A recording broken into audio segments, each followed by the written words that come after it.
Hello and welcome to Fireside Fairytales. My name is Rory and you're watching Varietal Literature's YouTube page. Varietal Literature is a group of writers from Vancouver who just like to have fun with narrative. And what we're going to do today is we are going to read some old classic fairy tales. The classics, as they call them, as I just called them. GS says good evening, GS. So, what we're going to do tonight is we're going to read stories from something called Weird Tales of the Northern Sea, which we've read one story from before, which is Jack of Sholm and the Gan Finn. If you don't know what any of that means, go and watch it. It's in our playlist for Fireside Fairytales. I think it says it either in the icon or in the title, but that is one of my favorite stories we've ever read on here. And it came from this book, which is by Jonas Lie, or Lee. I'm not too sure. I couldn't find an actual breakdown of the pronunciation. Who is a Norwegian writer in his own respect, but similar to how W.B. Yeats has a book on Irish folklore and folktale that we've read many times on the show. Jonas Lie has a book very specifically on the folklore of where he grew up, which is the northern seas of Norway. And these are stories that are basically his recounting of them. Holly's House says, well, Rory's idea of classic fairy tales is a little left of the middle. True. I do like the stranger ones. So the one thing I will say about this, though, is it's not entirely clear, as it was with the W.B. Yeats one, that the stories in this one are entirely just collected by Lie and not himself kind of taking inspiration and writing his own short stories with them. I couldn't really find a solid answer one way or another. I think there's a lot more of his hand in this work than Yeats's was in his collection. Doesn't really matter, though. It tends to make them better told anyways. Because not better told, but more adapted for modern audiences. By the way, if you are disinterested in the blibby blabber that is occurring right now, and you are not watching this live, down in the comment, or not the comment section, the description of box below this window, you can click on timestamps that will take you directly to the beginning of the stories, of which we are reading two today. The first one is already up on the screen, called The Fisherman and the Draug. And if you're interested in the monster steel getting its revenge, well, that is the one that is coming up first. Now, I'm not too sure how the time will work out, but I think we'll have enough time to read a second story, which is a much simpler story, but it touches on a concept that we've seen on the show before, a kind of Norwegian version of Tir na Nog, which is an Irish heavenly city under the waters. It's not so much a tale as it is a strange anecdote. And I'm kind of putting it after this story as a bit of a palate cleanser for what is kind of a dark and tragic story. So one thing I will say is, obviously, when I say fairy tale and folktale, the traditional association is that these are children's moral tales, like The Three Little Pigs, and it certainly is those tales. We've read those. But it also includes tales that are definitely not just meant for kids and tell more tragic stories and more high drama and so on. And this one is more in that camp.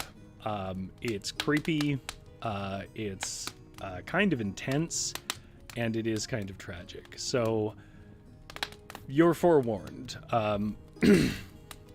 If that's not really what you signed up for and you want a more like peaceful day, don't kick your camera. That's rule 1, actually. They tell you when you sign up for YouTube, don't kick your own cameras.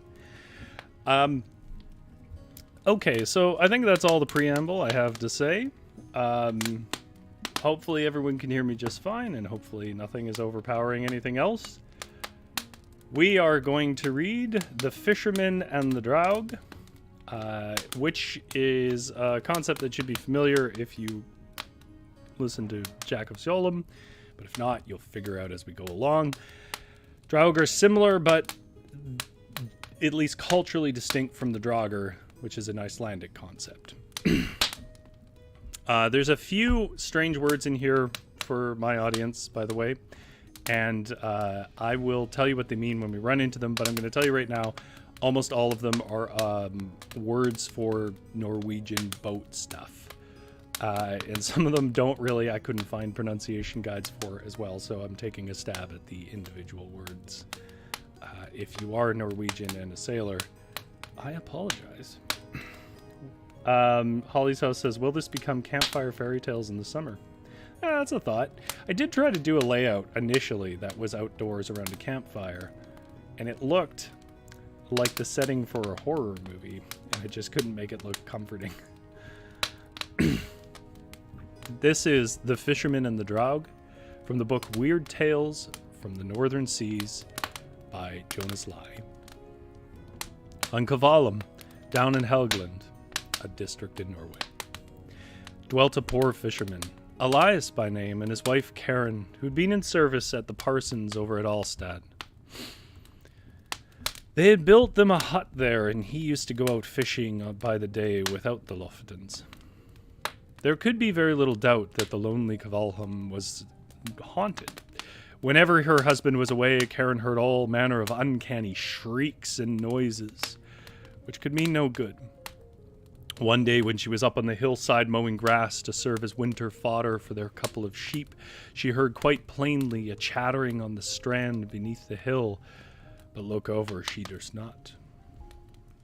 They had a child every year, but that was no burden, for they were both thrifty, hard-working folks. When 7 years had gone by, there were 6 children in the house, but at the same autumn, Elias had scraped together so much that he thought he might now venture to buy a saksaring, which is a 6-oared boat. Oh, I see. Somebody says the fire is louder than me. That's interesting, because I never touched the volume of the fire. Hopefully that fixes it. And henceforth go fishing in his own boat. One day, as he was walking along with a cavet pig, it's a spear. This is important, so I'm sorry for stopping the story, but you need to know this. It's a spear for fishing. It has a long pole, has a long iron stake at the end. Spear. Cavet pig. In his hand. In thinking this matter over, he unexpectedly came upon a monstrous seal, which lay sunning itself behind a rock on the strand, and was as much surprised to see the man as the man was to see the seal. But Elias was not slack. From the top of the rock on which he stood, he hurried the long, heavy cavet pig right into the monster's back, just below the neck. The seal immediately rose up on its tail right into the air, as high as a boat's mast, and looked so evilly and viciously at him with its bloodshot eyes, at the same time showing its grinning teeth, that Elias thought he should have died on the spot for sheer fright. Then it plunged into the sea, and lashed the water into bloody foam behind it. Elias didn't stop to see more, but at that same time... At that same evening, there drifted into the boat place on Kval Creek, on which his house stood, a cavet pole with the hooked iron head snapped off. Elias thought no more about it, but in the course of the autumn, he bought his saksaring, for which he had been building a little boat shed the whole summer. One night, he lay awake, thinking of his new boat.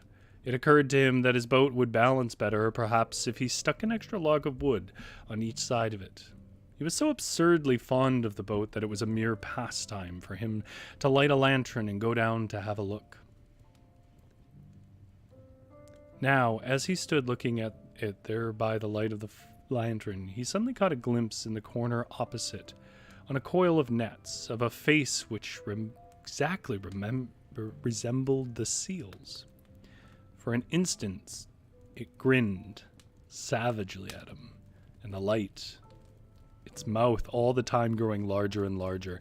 And then a big man whisked out of the door, not so quickly, however, but that Elias could catch a glimpse by the light of the lantern of a long, iron-hooked spike sticking out of his back. and now he began to put one and two together. Still, he was less anxious about his life than about his boat, so he there and then sat him down in it with the lantern and kept watch. When his wife came in the morning, she found him sleeping there with the burnt-out lantern by his side. One morning in January, while he was out fishing in his boat with two other men, he heard in the dark a voice from a skerry at the very entrance of the creek. It laughed scornfully and said, "When it comes to a fembering, Elias, look to thyself." But there was many a long year before it did come to that. Fembering is like a larger boat, essentially.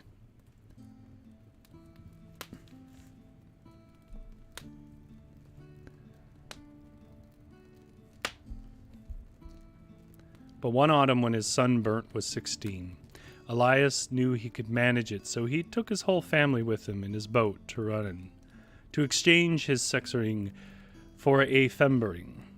The only person left at home was a little Finn girl whom they had taken into service some few years ago, and who had only lately been confirmed, in the Catholic sense, I assume.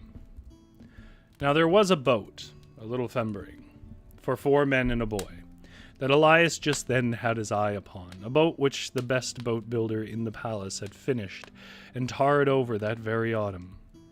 Elias had a very good notion of what a boat should be, and it seemed to him that he had never seen a fembering so well built below the waterline.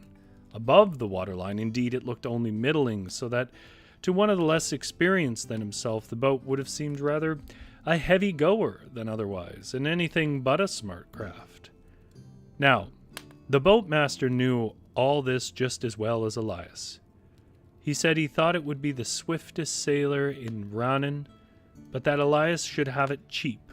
All the same, if only he would promise one thing, and that was to make it... Let me just check one thing here.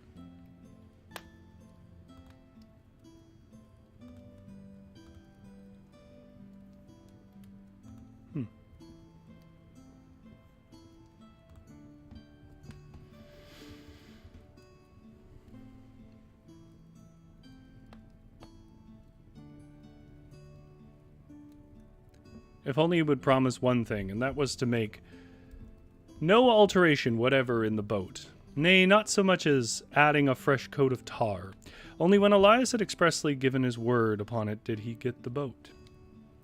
But yon laddie, who had taught the boatmaster how to build his boat so cunningly below the waterline, above the waterline, he had to use his native wits, and they were scant enough. Must surely have been there beforehand and bidden them both sell it cheaply so that Elias might get it, and stipulate besides that the boat should not be looked at too closely. In this way it escaped the usual tearing fore and aft. Elias now thought about sailing home, but went first into the town, provided himself and family with provisions against Christmas, and indulged in a little nip of brandy besides. Glad as he was over the day's bargain, he and his wife, too, took an extra drop in their een, and their son, Burnt, had a taste of it, too. The brandy, that is.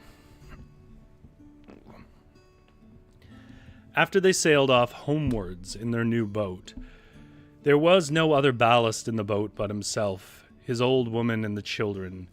The Christmas provisions, his son... and the Christmas provisions. His son, Burnt, sat by the main sheet. His wife, helped by her next eldest son, held the sail ropes.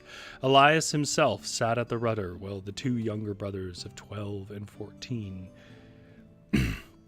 were to take it in turns to bail out. They had 8 miles of sea to sail over, and when they got into the open, it was plain that the boat would be tested pretty swiftly. And look at me, I'm going to improve my production values just a little bit. Giving you guys a little bit of sea storm.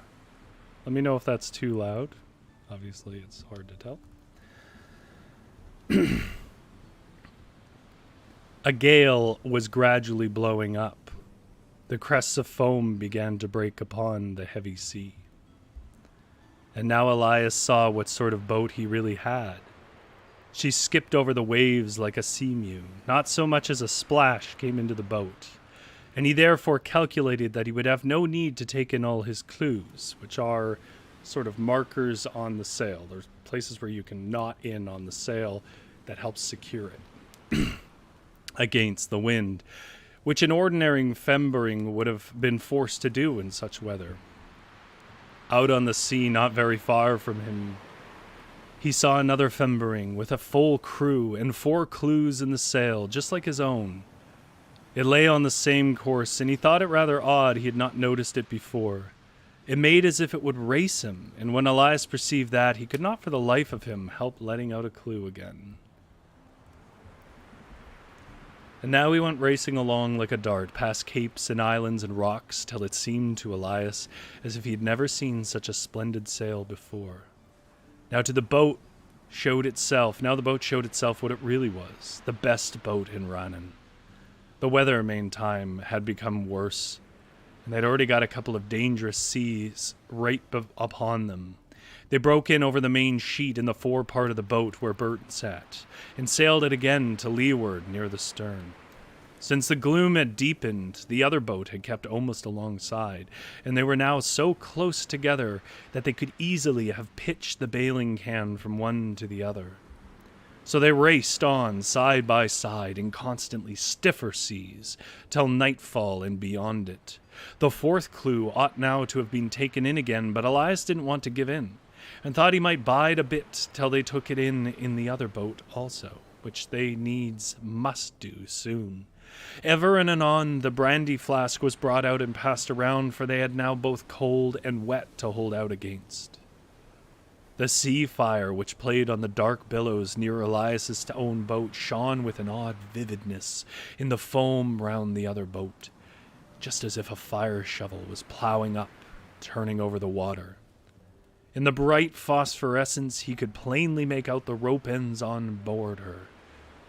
He could also see distinctly the folks on boards, with their sou'westers on their heads, but as their larboard side lay nearest, of course they all had their backs towards him, and were well nigh hidden by the high-heeling hull.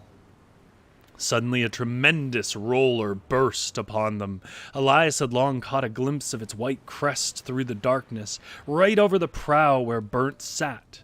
It filled the whole boat for a moment. The planks shook and trembled beneath the weight of it, and then as the boat, which had lain half on her beam ends, righted herself and sped on again, it streamed off behind to leeward. While it was still upon him, he fancied he heard a hideous yell from the other boat, but when it was over, his wife, who sat by the shroud, said with a voice which pierced his very soul, "Good God, Elias, the sea has carried off Martha and Nils," their 2 youngest children, the first 9, the second 7 years old, who had been sitting in the hold near Burnt. Elias merely answered, "Don't let go of the lines, Karen, or you'll lose yet more." They had now to take in the 4th clue, and when this was done, Elias found that it would be well to take in the 5th and last clue, for the gale was ever on the increase. But on the other hand, in order to keep the boat free of the constantly heavier sea, he dare not lessen the sail a bit more than he was absolutely obliged to do. But they found that the scrap of sail they could carry gradually grew less and less. The sea seethed so that it drove right into their faces, and Burnt and his next eldest brother Anthony, who had hitherto helped his mother with the sail lines, had at last to hold in the yards, an expedient one only resorts to when the boat cannot bear even the last clue, here the 5th. The companion boat, which had disappeared in the meantime, now suddenly ducked up alongside again, with precisely the same amount of sail as Elias's boat, but he now began to feel that he didn't quite like the look of the crew on board there. The 2 who stood and held in the yards, he caught a glimpse of their pale faces beneath their sou'westers, seemed to him, by the odd light of the shining foam, more like corpses than men, nor did they speak a single word. A little way off, to larboard, he again caught sight of the high white back of a fresh roller coming through the dark, and he got ready betimes to receive it. The boat was laid to with its prow turned aslant towards the onrushing wave, while the sail was made as large as possible so to get up a speed enough to cleave the heavy sea and sail out of it again. In rushed the roller with a roar like a foss. Again, for an instant, they lay on their beam ends, but when it was over, the wife no longer sat by the sail ropes, nor did Anthony stand there any longer holding the yards. They had both gone overboard. This time also Elias fancied he heard the same hideous yell in the air, but in the midst of it he plainly heard his wife anxiously calling him by name. All that he said when he grasped the fact that she'd washed overboard was, "In Jesus' name!" His first and dearest wish was to follow after her, but he felt at the same time that it became him to save the rest of the freight he had on board. That is to say, Burnt and his other 2 sons, one 12, the other 14 years old, who'd been bailing out for a time and had afterwards taken their place in the stern behind him. Burnt had now to look at all the yards all alone. The other 2 helped as best they could. The rudder Elias durst not let slip, and he held it fast with a hand of iron, which continuous exertion had long since made insensible to feeling. A moment afterwards, the comrade boat ducked up again. It had vanished for an instant as before. Now, too, he saw more of the heavy man who sat in the stern, there in the same place as of himself.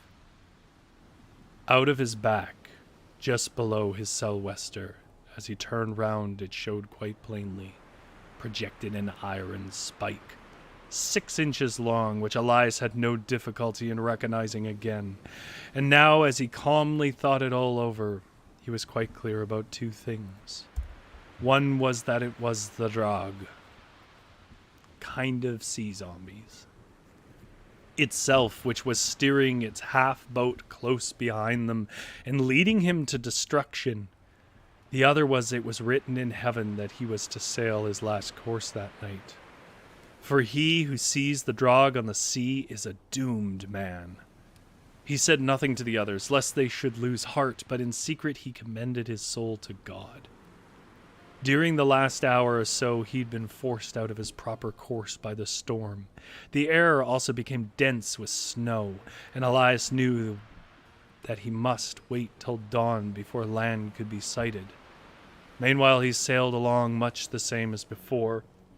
Now and then the boys in the stern complained that they were freezing, but in the plight they were now in, they couldn't be helped, and besides, Elias had something else to think about.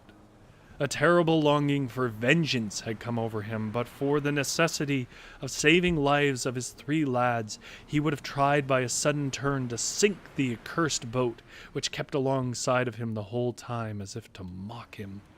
He now understood its evil errand too well. If the cadet pig could reach the Draug before, a knife or a gaff might surely do the same thing now, and he felt that he would gladly have given his life for one good grip of the being who had so mercilessly torn from him his dearest in this world, and would fain have still more. At 3 or 4 o'clock in the morning, they saw coming upon them through the darkness a breaker of such height that at first Elias thought they must be quite close ashore near the surf swell. Nevertheless, he soon recognized it for what it really was, a huge billow. Then it seemed to him as if there was a laugh over in the other boat, and something said, "There goes thy boat, Elias." He, foreseeing the calamity, now cried aloud, "In Jesus' name!" and then bade his sons hold on with all their might to the withy bands by the rowlocks when the boat went under, and not let go till it was above the water again. And he made the elder of them go forward to Burnt, and himself held the youngest close to his side to stroke him once or twice furtively down the cheeks, and made sure that he had a good grip. The boat, literally buried beneath the foaming roller, was lifted gradually up by the bows and then went under. When it rose again out of the water, with the keel in the air, Elias, Burnt, and the 12-year-old Martin lay alongside, holding on by the withy bands, but the third of the brothers was gone. They had now, first of all, to get the shrouds on one side cut through so that the mast might come to the surface alongside instead of disturbing the balance of the boat below. And then they must climb up on the swaying bottom of the boat and stave in the keyholes to let out the air which kept the boat too high in the water, and so ease her. After great exertions they succeeded, and Elias, who had gotten up on the top first, now helped the other two up after him. There they sat through the long, dark winter night, clinging convulsively on by their hands and knees to the boat's bottom, which was drenched by the billows again and again. After the lapse of a couple of hours died Martin, whom his father had held up the whole time as far as he was able, of sheer exhaustion, and glided down into the sea. They had tried to cry for help several times, but gave it up at last as a bad job. Whilst they two thus sat all alone on the bottom of the boat, Elias said to Bernt, he must now needs to believe that he too was about to be along a mother, but that he had a strong hope that Bernt, at any rate, would be saved if he only held out like a man. Then he told him all about the Draug, whom he had struck below the neck with the kvet pig, and how it had revenged itself upon him, and certainly would not forbear till it was quits with him. It was towards 9 o'clock in the morning when the grey dawn began to appear. Then Elias gave to Bernt, who sat alongside him, his silver watch with brass chain, which he had snapped in two in order to drag it from beneath his closely buttoned jacket. He held on for a little time longer, but as it got lighter, Bernt saw that his father's face was deadly pale. His hair, too, had parted here and there, as often happens when death is at hand, and his skin was chafed off his hands from holding on to the keel. His son understood now that his father was nearly at the last gasp, and tried, so far as the pitching and tossing would allow it, to hold him up. But when Elias marked it, he said, "Nay, look to thyself, Bernt. Hold on fast. I go to mother in Jesus' name." And with that he cast himself down headlong from the top of the boat. Everyone who has sat at the keel of a boat long enough knows that when the sea has got its own, it grows much calmer, though not immediately. Bernt now found it easier to hold on, and still more of hope came to him with the brightening day. The storm abated.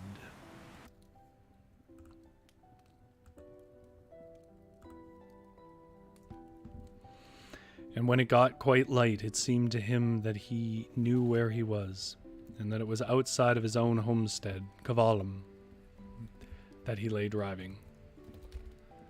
He now began again to cry for help, but his chief hope was in a current which he knew bore landwards at a pace where a headland broke in upon the surge, and there the water was calmer. And he did, in fact, drive closer and closer in. Came at last so near to one of the rocks that the mast, which was floating by the side of the boat all the time, surged up and down in the swell against the sloping cliff. Stiff as he now was in all his limbs from sitting and holding on, he nevertheless succeeded, after a great effort, in clambering up on the cliff, where he hauled the mast ashore and made the fembering fast.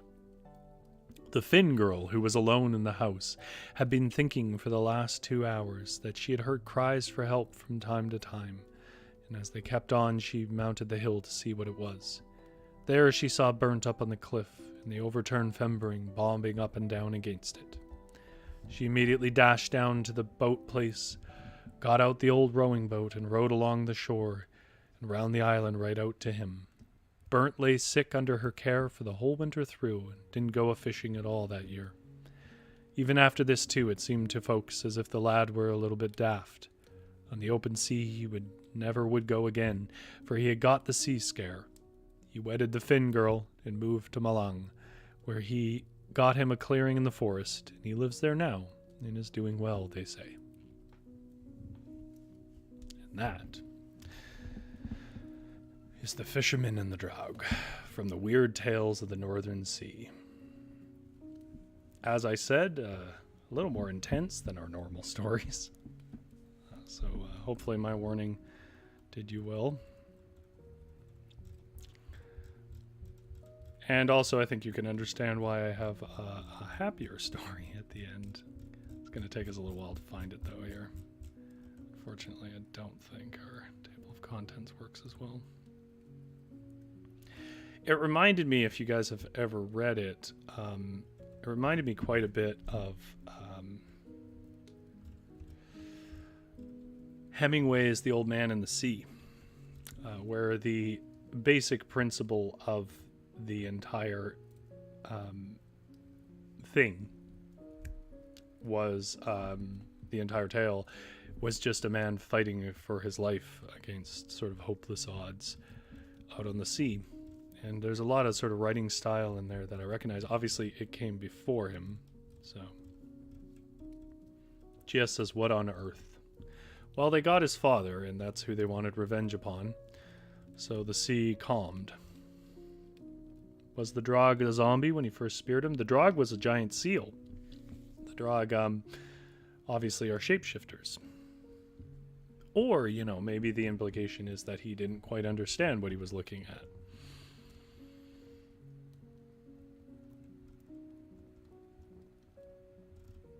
Nope. No, this is not a particularly entertaining way to find the next story. There we are. The Huldrefish. That's what we're looking for. Now, this is a much shorter story and a lot lighter in the heart.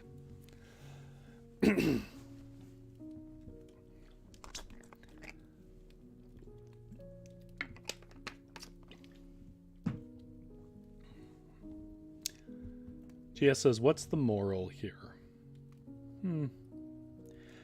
I don't know if it has a moral as such. It's more like it's a cautionary tale. That would be my interpretation. You know, like I guess you could say there's a moral in it, but I think what is probably worth pointing out about folktales again versus sort of more structured fairy tales is they're more like tales that people felt worth telling, right?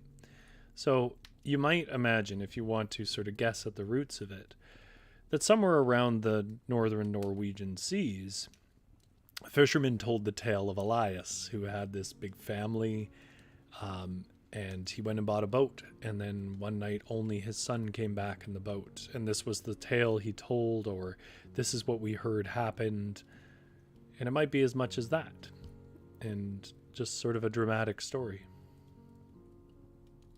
Why wasn't he allowed to alter the boat? My understanding, I'll admit I found that a little confusing at first and had to reread it. My understanding is that the Draug was tricking him. They wanted him to have that boat for whatever reason. I do feel like there are certain facts about sailing, especially in that era, that we're not privy to that have more significance. So it's possible that the implication is if a big storm comes up like that, he might have done better to survive if he had had time to sort of check the boat and make sure that it wouldn't keel under big waves, or the tarring might have helped it repel above the water. That's kind of a guess. I'm not a sailor, but the way it reads, I get the impression that if you were a sailor, you would more understand that that was trickery from the Draug who wanted revenge. So I get the impression that's what it is. That if you remember the story of Ganfin, the Draug are great boat makers in these stories. They tell people how to make boats, but they always do it in exchange for something that gets them more bodies, right? Because they're sort of the dead, the vengeful dead that have gone over. And so they try to sink more ships. So you'll remember that Jack of Solom barters a deal with what seems to be a Draug spirit to make boats, and they're really popular boats, but every seventh one will sink. And he sort of makes this deal with him, and the deal that is made for the boat, the Fembering, that Elias buys sounds similar. So that would be my best guess as to what's going on, is that the Draug had set him up. They were going to stir up a storm. They wanted a boat that would fail somewhat in that storm and continue to wash over the sides. Okay. One more drink of water. And we'll sort of bring down the heavy tragedy of that story with a story of the Huldrefish.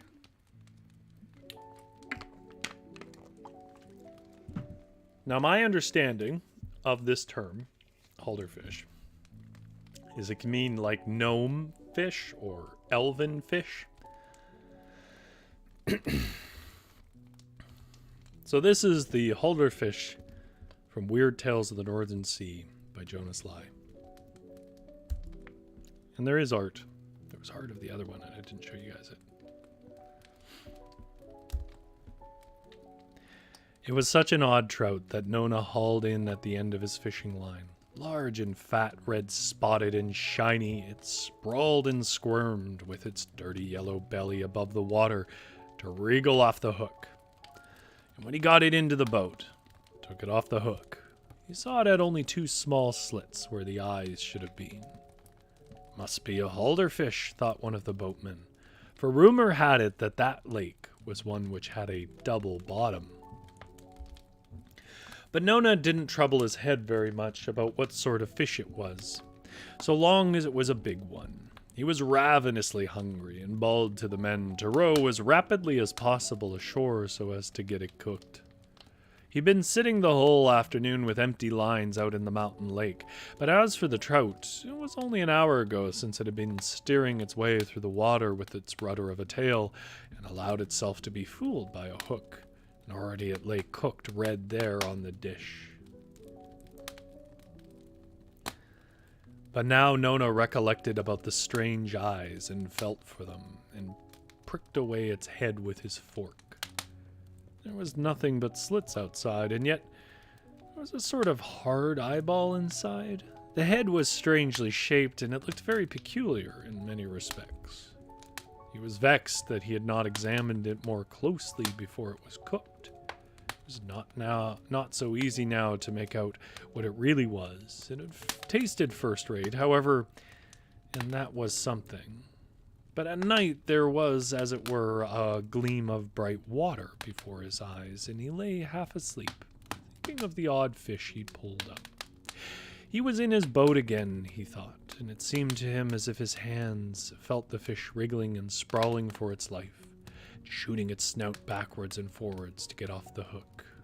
So he's dreaming, or at least we're meant to feel that he is. All at once it grew so heavy and strong that it drew the boat after it by the line. It went along at a frightful speed while the lake gradually diminished, as it were, and dried up.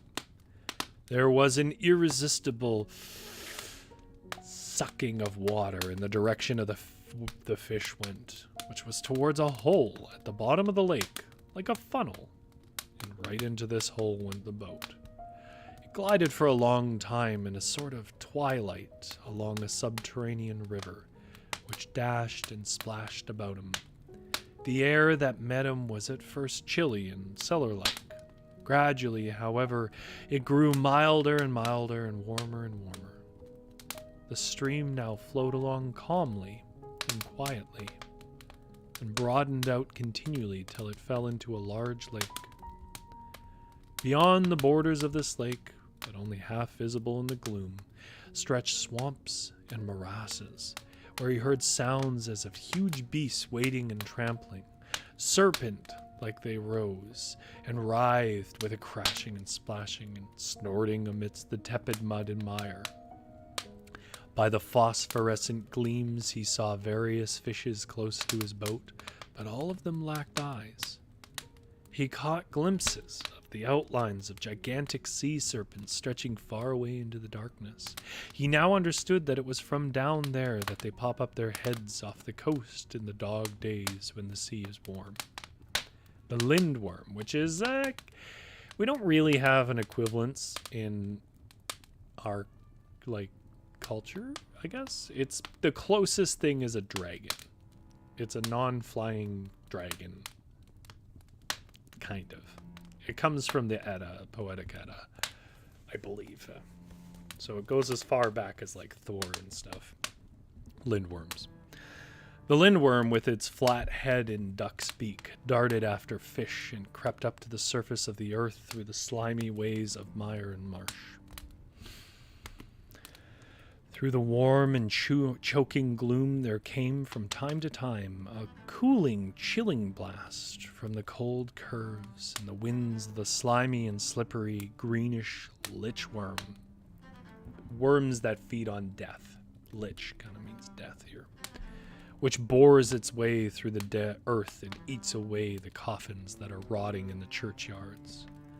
Horrible, shapeless monsters with streaming manes, such as are said to sometimes appear in mountain tarns, writhed and wallowed and seized their prey in the fens and marshes.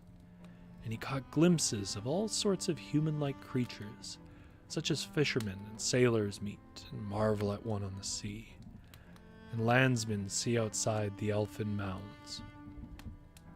And besides, that there was a soft whizzing and an endless hovering and swarming of beings whose shapes were nevertheless invisible to the eye of man. Then the boat glided into the miry, pulpy water, where her course tended downwards, and where the earth vault above darkened as it sank lower and lower. All at once a blinding strip of light shot down from a bright blue slit high above him. A stuffy vapor stood round about him. The water was as yellow and turbid as that which comes out of steam boilers. And he called to mind the peculiar, tepid, undrinkable water which bubbles up by the side of artesian wells. It was quite hot.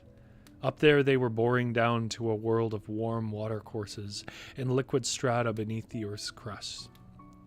Heat as from an oven rose up from the huge abysses and dizzying clefts, whilst mighty steaming waterfalls roared and shook the ground. All at once he felt as if his body were breaking loose, freeing itself, rising in the air. He had a feeling of infinite lightness, of wondrous capability for floating in higher atmospheres and recovering equilibrium. And before he knew how it was, he found himself up on the earth again. Holly's House says, whenever I hear these stories, I'm presuming the last story, like not the one we just read, the one before, I think people have culturally lost their imaginations. I think there's a reason for that. And I wrote a 15,000 word essay about it that I meant to put out last month, but it's been more of a task than I anticipated. But it is at the point now where it will probably be going to an editor soon, and I will probably first put it up in print on the website, and I probably will do a read of it. But the thing is, a read of it is probably going to be over an hour. So I don't know if anybody's even going to read it or watch that for the amount of work it's going to entail to do that. However, I think at least part of it, to put it shortly, is people have been delegated to be consumers of culture rather than participants. And I think that that is made possible by a set of things. Some of them are just sort of technological updates in life, like printed books, but a lot of it is just a matter of there is an investor class that wants to piece up culture and keep it for themselves behind toll booths, and I think that has an effect.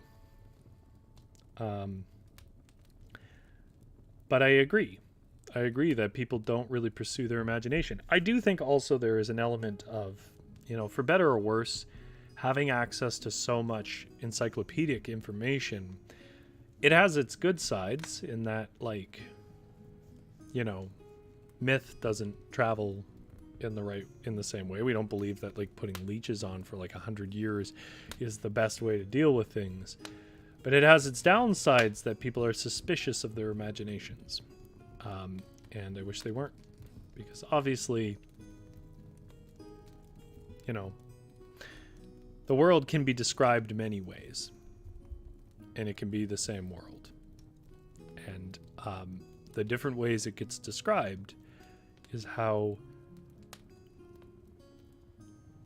people draw meaning from it. So, you know, somebody in a town who's a fisherman is going to describe a world where the kind of unfeeling forces of the sea are characterized as actual beasts that drag you down and attack your family. You can take that as, well, obviously the Draug never existed because there's no evidence, blah, blah, blah, and there's no undead, but I think that's missing what a story does. It takes the buzzing, neutral, sort of nihilistic nonsense of the world, and it highlights things and gives them structure so that for a moment you can see it at least from another perspective, but at least find a different layer of meaning in it. And if that means anything to you, the point, of course, is you are entitled to your own descriptions and understandings of the world. You know, obviously, medicine and stuff like is not as subjective, but it doesn't automatically invalidate that those things don't work under scientific models or whatever else. There's still a purpose to all of that. So, I mean, I agree in that sense that people's could do a lot more to feel like a participant in their culture. Well, and by that I mean the right to take those stories and use them in the way that is meaningful to you. You know, and I think you see elements of that in, you know, people doing really creative covers of Disney songs they love and stuff like that. I think that's being a participant in your culture, and I think they used to be a lot more common with stories, but now you just pick up a book and that book is largely owned and you're not really allowed to read it to too many people or you might get sued.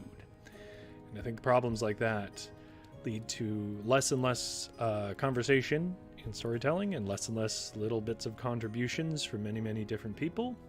And overall, just limits the ecosystem down to a few people who own everything and their choices of who they want to let play in their playground. And that makes for a stale water, if you will. There you go. I saved you a 15,000 word essay. But that's my thoughts on it. I will probably read more tales from Weird Tales of the Northern Sea. Because I have been enjoying the reading so far, and, you know, let's face it, I have a small crowd, so I can kind of do whatever I want. No one can really stop me. I hope you guys enjoyed those tales. I know they're not as like cheerful and lighthearted. We will definitely do more of those. The other thing that I intend to do probably this month or next, I guess maybe next month because we're basically at the end of the month, is I will probably do a bit more of Yeats's book on Irish folktales, because I kind of want to work through all these books and have it all up here so that people have a chance to hear it. Do the YouTube things, like and subscribe if you would please. It helps our piddling little channel and this piddling little video get some kind of traction and the almighty algorithm. Other than that, obviously just enjoy yourself. I hope if you like something a lot that you will pass it on to a friend or mention it. That always helps. And beyond that, we're back here Thursday at 6:30 to do something creative and more hands-on, creating our own stories together. And by together, I mean with the Chad and me.